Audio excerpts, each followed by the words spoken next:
And now we move on to another one of my favourite women, who I still haven't found a photograph either, which is extremely annoying. So this is Mary Power. She was born in Tipperary. Oh, I've missed the first part there. Yeah, she was a farmer's daughter, and she'd married James Power in Tipperary Island in November 1837. And they had 4 children before the family left for Australia. And then James died in an accident not that long after they got there, and his son was born posthumously, but he did not survive.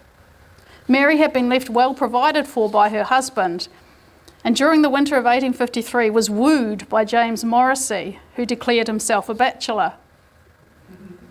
Mary was married to James in her store by a Catholic clergyman, but no official record of that has been found. A daughter, Mary Ann, was born before Mary's peace was disrupted by the arrival of James Morrissey's wife, Catherine.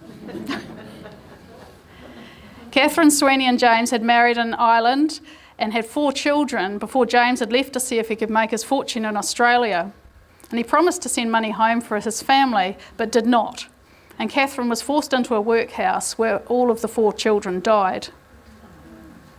A local priest, hearing that Morrissey had done well and was living with another woman in Australia, paid for Catherine to travel to Australia so that she could bring her husband to justice. So it did go to court, and this is of course how I know about it. But James's defence was that he thought his first wife was dead, and in these early bigamy cases they really get caught up on proving that the first marriage occurred, or even the second marriage occurred, and it was really, really difficult to do that unless Catherine had bought a witnessed copy of the marriage with her. She wouldn't be able to prove that. They used to want to have people at the court cases who were present at the first marriage. Pretty difficult if the first marriage was in Ireland. So James was found not guilty. So Mary continued to live with James, and they had a son, David. But as I say, Mary had her own income. So she had 50 acres of land under cultivation, and she also ran a hotel at Bendigo under Morrissey's name. But the relationship soured when some of Mary's land was seized to pay a debt of Morrissey's. And she went to court to prove that the assets were hers alone. So after that, she shifted to Dunedin with her children, and she was the proprietor of the Royal Exchange Hotel, which later became the Dunedin Hotel, which is this building here. And when the West Coast Gold Rush broke out, Mary promptly left Dunedin and was an early arrival in the fledgling town of Hokitika. And in his reminiscences, a miner remembers that Mother Power, as she was obviously known, was building a hotel made of punga trunks in Revel Street. Mary called this hotel the Dunedin Hotel to make sure her customers in Otago would know where to find her. And no doubt this hotel made a lot of money in the early days, and this is perhaps why she was nicknamed the Miner. So she soon had enough money to build a more salubrious hotel, which was also called the Dunedin Hotel. But she lived a very quiet life in Hokitika and rarely appears in the newspaper other than for licence renewals.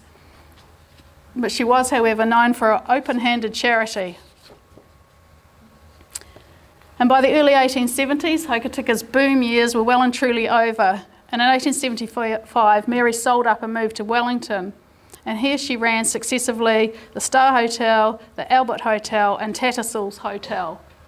And this is one of her hotels on the right here, before she died in 1886. That Mary Power was an important figure is evident from the fact that when New Zealand's Premier, West Coaster Richard Seddon, gave a speech at Hokitika on the occasion of his political jubilee, he asked if any of the old-timers remembered the Miner. He described her as a stout lady who ran a hotel and catered for miners to the great content of both. He said that Mary Power was an original and good sort.